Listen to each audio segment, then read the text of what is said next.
Appuntamenti in agenda per venerdì 30 settembre. 19ª edizione della festa dei nonni e bambini per l'Unicef a Genova in Largo Pertini dalle 9.30 alle 12.30, iniziativa rivolta a tutte le scuole, organizzata in collaborazione con 50 e più Confcommercio. A 100 anni dall'attacco squadrista alla sede della Camera del Lavoro di Riva Trigoso, la CGIL organizza una serie di eventi commemorativi. Alle 16.30 ritrovo all'ingresso della Fincantieri e corteo verso via Piaggio, dove all'altezza del civico 45 sarà scoperta una targa. La cerimonia proseguirà alle 17 nella Biblioteca del Mare con gli interventi delle autorità. La 15ª edizione di Dialoghi sulla rappresentazione, progetto ideato e diretto da Sergio Maifredi per Teatro Pubblico Ligure, chiude con l'intervento del filosofo Maurizio Ferraris dal titolo Non c'è più tempo. Appuntamento alle 17.30 a Palazzo Reale a Genova.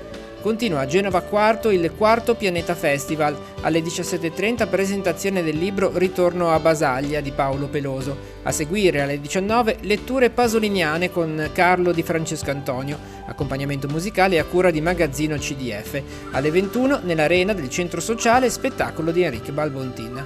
Alle 18 nel Giardino dei Lettori della Società Economica di Chiavari in programma la presentazione del libro Di Rosso e di Luce. L'autrice Valeria Corciolani sarà intervistata da Savina Croce.